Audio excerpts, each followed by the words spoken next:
Hey there, everyone. Welcome to the Leading Edge Podcast. I, of course, am your host, Eric Thompson. Welcome to episode number 36. We are going to talk about fear as a motivator. All right, fear as a motivator. I'm making this podcast specifically if you find yourself in a management leadership role. Also, making this if you find yourself as a parent. Okay, so I know there are a lot of you out there that would fall into either one of those categories. Maybe like me, you fall into both. We're going to talk about fear as a motivator. Fear, of course, is one of the emotions that a human being would feel. It's one of the more intense emotions that a human being would ever feel. So we're going to get into fear again as a motivator. So what I mean by this, it's the classic, it's the old, hey, do this or else, right? Do this or else. You can just imagine the tone of voice someone would use, wagging their finger at you, you better do this or else. And the reason why I'm making this, the reason why I was kind of inspired to put this together is because I'm watching someone that I know, someone that I care about, who's in a management role. I'm watching him use fear as a motivator, okay? Kind of watching this from afar. And what I'm noticing is that it's not really working, all right? It's not really working for him. And I started researching this, all right? So I just kind of dug in, got online, did a lot of research and read a lot of things around fear as a motivator. And it's pretty interesting. And the research shows overall that, no surprise, actually, fear doesn't work, all right? Fear does not work as a motivator. The classic example is cigarettes, all right? So you can think about a pack of cigarettes. Hopefully you don't smoke. I hope that you don't. But whether you do or don't, you've seen a packet of cigarettes. And of course, you've seen the warnings that go on packaging of cigarettes, the black and white box that's there, and these cause cancer or whatever it is that they say. And the research shows that those warnings don't work. Those warnings don't work at all. In some cases, it actually has caused people to smoke even more in different studies that have been done. But isn't that funny, all the effort that's gone into putting those warnings on cigarettes? Those don't work. One thing I want to be clear about is that in this podcast, as I talk about fear, I'm not saying that fear is something to avoid, all right? I'm not saying that at all. Fear can actually be a really, really good thing. Fear has been important in the evolution of human beings as a species. Fear has been super important. So it certainly can be a good thing. And in many, many cases, when we're scared, that's when we grow. All right. So that's when we grow, that's when we get better. And bottom line, my research that I've done, the conclusion that I've come to is that fear is only good when we intentionally choose to make ourselves scared. All right. So that's when fear is a good thing, when we choose ourselves to make ourselves scared in a very intentional way. So in other podcasts, you've heard about my experience with public speaking and how I used to be just like a nervous wreck. But even so, I chose to get better at it. I chose to commit to it. And really what I chose to do, I chose to be scared. I chose that fear was okay. I was going to put myself into a scary situation so that I could be better. But see, that was intentional, and it was me making that decision. So when it's this internal decision to use fear as a tool, that's when it's a good thing. But when it's coming from the outside, trying to leverage us or motivate us, it ain't so good. So fear as an external motivator has consequences, right? There are consequences when someone tries to use fear as a motivator. Again, think of in a leadership or management role, or think about in a parenting role. Fear as an external motivator has consequences. So fear as an emotion is really primal, right? Like that's a very primal emotion. It's like down there in our reptilian brain. And fear is probably one of the very first emotions, I suppose, that a human, that our ancestors ever really felt. And so its purpose, as it being primal, its purpose is to keep us from danger, right? So fear, we feel fear, and it's a good thing because it keeps us from danger. So think about fire, right? So fire would be a really good example. If someone screams fire, or you see fire, you are going to be scared, right? You're going to want to get away from that fire. How about a saber-toothed tiger. If we lived way back in the day out on the savannah, if we saw a saber-toothed tiger, we're going to run away from that, right? So fear has kept us alive. Fear also shows up, like if you're ever to walk up to the edge of a cliff. You ever do that? Like walk right, maybe not right up to the edge, but you get close to the edge, or you look over a steep drop off, right? We feel that kind of nervous feeling in our legs. Our legs shake, our knees tingle, and that's that sense of fear. But it's that sense of fear that's keeping us alive. So fear is a motivator. What we know clearly is that fear does motivate, right? Fear does cause motivation. But what exactly does it motivate us to do? Well, I found 3 things that fear motivates us to do. So fear is a motivator, and there are 3 results when fear is used as a motivator. So the first one is, of course, fleeing, right? So just in nature, think of an animal. There are some deers around nearby where I live, not like cruising around my backyard or anything, but within 15, 20 minutes, I'm up in the foothills of Colorado, and I come across deer. And oftentimes when I come across a deer when I'm hiking or on my mountain bike, they're scared. And what do? They run away, right? So they flee, they kind of bound away through the forest. So that's one result of fear as a motivator, is to run away or to flee. The second one is to fight, right? So sometimes when animals are scared, they will fight back. Sometimes when human beings are scared, they will fight back. But you know what? The fighting back is actually pretty rare, both in animals and in human beings. It's way more likely to flee. We've heard that classic thing about the fight or flight response. When we're triggered, when we're scared, we have a fight or flight response. Well, the reality is there's way more flighting than fighting, right? So human beings and animals are way more likely to run away as a result of fear as opposed to fighting, all right? There are very few animals that choose to fight back when they're scared. The third thing that happens, it's another F, is freeze. So when human beings or animals are scared, sometimes the result is freezing up.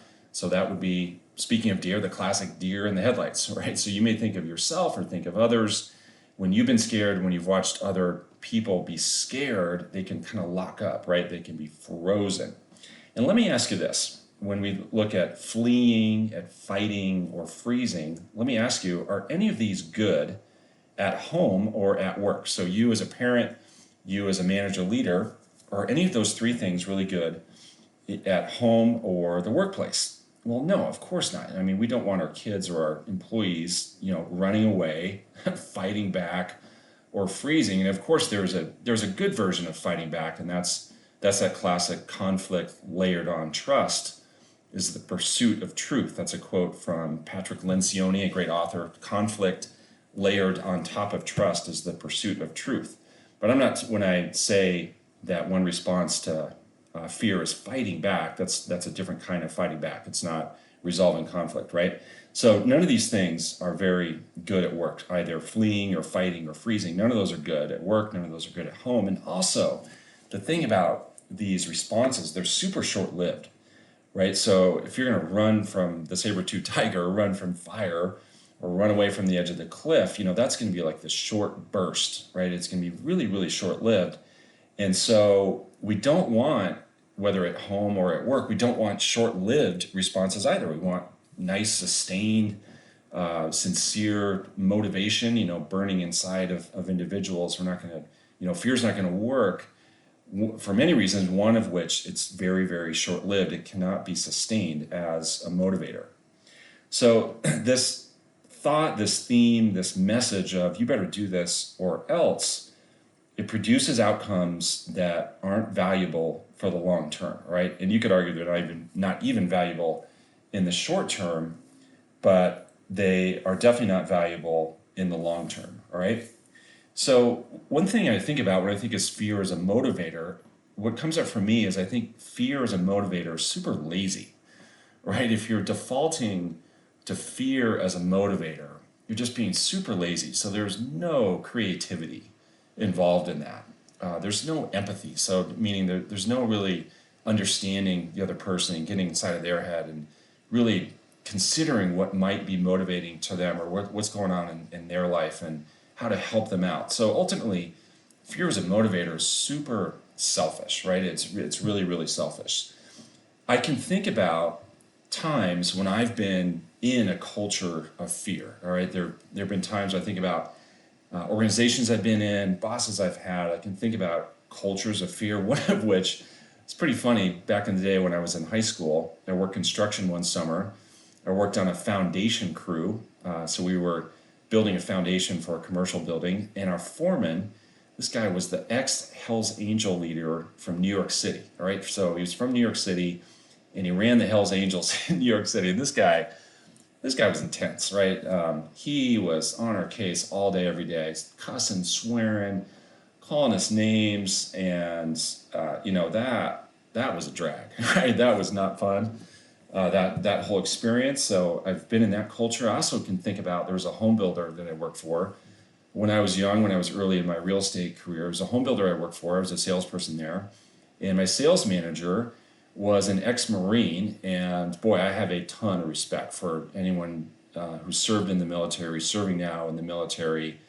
And this guy, though, was like stereotypical, all the negative things that you might think about as a Marine drill sergeant. I mean, almost like how they're sometimes portrayed in movies, which I know in just about every case is not true at all, right? And it's way over, dramatized, and it's super played up, right? I know that that's not real. I know these people are terrific leaders and respectful and are world-class people, but this guy was not, right? This guy who was my boss was not, and so he was, the stereotypical drill sergeant in a very negative way, and he created this culture of fear, and no one was bought in, no one was engaged, no one was motivated.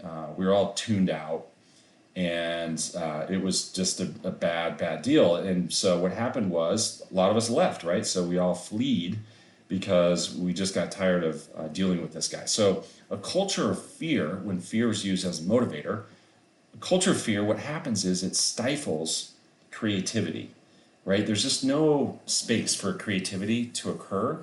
It really inhibits collaboration, and actually it causes the opposite. It causes a lot of silos, right? Things get siloed, and people just kind of go into their shell, and they just are forced to kind of just fight for themselves, and there's no way to collaborate with other people. And ultimately, it leads to burnout, right? People just get fried when they're working in that kind of a culture.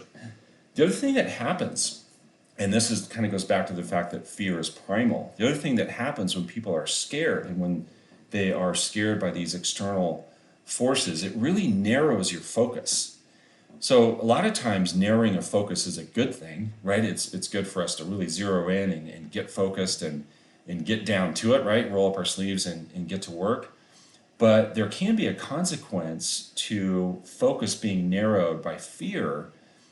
And what happens is we end up missing opportunities, right? We're so zeroed in and focused and just kind of looking at our own survival, just thinking about how to get through day to day or hour to hour, that you miss out on opportunities. And also, it's just like impossible to learn, right? There's no way to learn when you're in a culture of fear, an environment of fear. There's your brain is shut down to learning and opportunities and collaboration, right? So that's a big time consequence. Also, what happens in organizations, if fear is used as a motivator, there's got to be a solution. So the company WeWork is getting a lot of press right now. The company WeWork, you may have seen their buildings and know about their company. Well, what's happening with WeWork, they just haven't figured out how to be profitable yet, right? So they've just been burning through a lot of money, and they hit a point here recently where they were going to be out of money within weeks, and so they had to go raise some money. So I was thinking about this in terms of this culture of fear, and so if I don't know how the leadership has been handling this internally, but if they just went to the staff, the executives and managers, and said, "All right, guys, we're about out of money. You guys need to know we're about out of money. So we just got to get after it. We got to figure this out. We got to increase some results around here. We got to make this happen. Otherwise, we're going to be out of money." Now, is that going to be effective? No, not at all, right? Because there's no solution. Whereas if the leadership, and again, I have no idea what's happening internally in WeWork, but if they went to the leadership, the key people in the company, and said, all right, guys, here's what we're facing. Here's the deal. Here's the reality of our cash position. And here's what we're going to do. All right. Here's what we're going to do to fix that. Here's how we're going to get out of it. Here is the plan. Here's why we believe this is going to work. And here's what we need from you to execute that plan. That's going to work because there is a solution. All right. So you can still have a culture of high performance and certainly have high standards without having to resort to using fear as a motivator, right? So I'm not saying that if you take fear out as a motivator that you're going to have low standards or low expectations or that you're going to sacrifice performance. It's really about giving people really clear expectations. Here's what I want from you.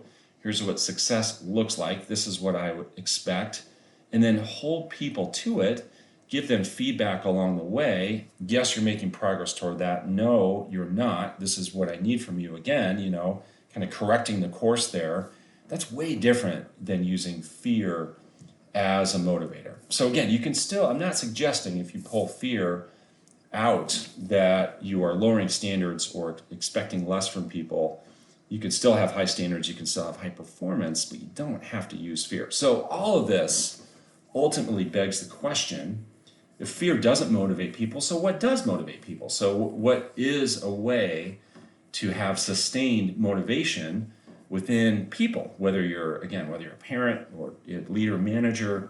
What is it that motivates people for the long term? Well, it turns out there are three things, right? So three big things that motivate people. Number one are social incentives, right? Social incentives. When people watch other people doing behavior that motivates them to do the same thing, all right? So when other people notice other people doing positive behavior and they're a part of that team, part of that organization, you're going to be motivated to do the same thing. So if you're on a track team and you notice that the other members of that track team are just working their tail off when it's time to run sprints or when it's time to lift weights, you are going to be way more motivated to do that yourself when you notice other people doing the same thing. So social incentives are a big deal. The way we employ that in our company is we have a thing called the Monday Mojo. So Monday Mojo is a group accountability. It's a group coaching session that occurs every Monday. No surprise, every Monday. It's called the Monday Mojo. And so we all get together, and what we have to do is we have to bring our scorecard to that meeting. So our scorecard shows what we did the previous week. So it shows our activities from the previous week. And there's a whole lot of high-fiving and attaboys and constructive feedback. Sometimes funny feedback when someone's falling short on their scorecard, but it's kind of that peer pressure. It's knowing that my friends, these people I work with, are going to be seeing the activities that I did the previous week. That motivates me to get these things done. So that's a really positive example of how to use accountability and how to use social incentives to motivate people. The second one that's a motivator, or again over the long term, is immediate reward. Okay, so immediate reward motivates people. So if they do something, if they do behavior that you want them to do, and you're able to give them a reward like immediately, like right there on the spot, that is super motivating to people. So they want to keep doing that over and over and over again. And I when I first read about this, I thought about the mice or rats in the maze, right? We've all heard those stories and learned about those things maybe back in high school, and so the mouse that's in the little maze doing the experiment, right? They're going to press the button over and over again to get the reward of the food or the the water or the sugar water or whatever it is, right? They want that immediate reward. Another example I thought about, speaking in parenting, when it comes to the fact that immediate reward motivates people, I thought about potty training. All right, so if you're a parent, you've potty trained your kids, or if you're not a parent, you know of parents who have potty trained their kids. And one strategy is when the kid goes potty, on the potty, you give them candy, right? Like right away. So it's like, oh, Johnny, congratulations, that's awesome, way to go. You went potty on the potty. here's a piece of candy for doing that. So it's that immediate reward that works. Okay, so find ways, if you're looking to motivate your team, looking to motivate your kids, find ways to give them an immediate reward that sends feedback to the brain that I'm doing the right thing because I was rewarded right away. Number 3 for true sustained long-term motivation is progress monitoring. So when people can monitor their progress, when they see that they're making progress, it is a huge motivator. There's all kinds of research around this, that the sense of making progress is a big time motivator. So a lot of us have these big long-term goals that kind of hang out there in the future. And those are terrific to have. And we must also have milestones along the way so that we feel like we're making progress toward that goal, even on a daily basis. We got to feel like we're making progress toward that goal so that we keep going. I think about a few examples. I think about, the times where I run a race, I run a running race, and when they put out the little mile markers or the kilometer markers, like you just think in your head, all right, if I could just get to the next one, I've ran 5 kilometers, I just got to get to 6, right? And you can almost start to see it on the horizon. That's a huge motivator just to make it to the next kilometer marker. Think about people who are on a diet, and think about if you're on a diet and you start weighing yourself every day. And if you notice, even if it's only a half pound at a time, if you notice that every day you're making just a little bit of progress, like, boy, I'm a half pound lighter than yesterday, this is working. Then the next day, I'm a half pound, and maybe the day after that, I'm a full pound. Or, if they make sense, if you see that you're making progress toward that goal by seeing the numbers go down just even a little bit on the scale, that's a big motivator. Or I can think about times myself where I've worked on losing weight. When I'm able to get to the next belt hole on the belt, that feels so good. Oh my gosh, have you ever had that happen? Or maybe you got down a dress size or got down a pant waist size. Oh boy, that feels so good, because again, it's that sense of making progress toward a goal. So again, there are 3 ways to motivate people. They're way better than fear. Social incentives, because of a healthy way of having peer pressure. Number 2 is immediate reward. So getting a reward into the person's hands like right away after they do the behavior you want. And the third one is progress monitoring. Guys, those are way better than using fear as a motivator. Thank you so much for checking out this podcast. I greatly appreciate it. I want you to also go check out The Leading Edge. Go check out jointheleadingedge.com. You'll see how you can get way more coaching like this. In the meantime, 2 things. Thank you. Thank you as always for engaging with this podcast. We're blowing up. We're getting some big numbers. It's so exciting. And also, of course, as I always say, until next time, enjoy life on The Leading Edge. I'll see you in the next podcast.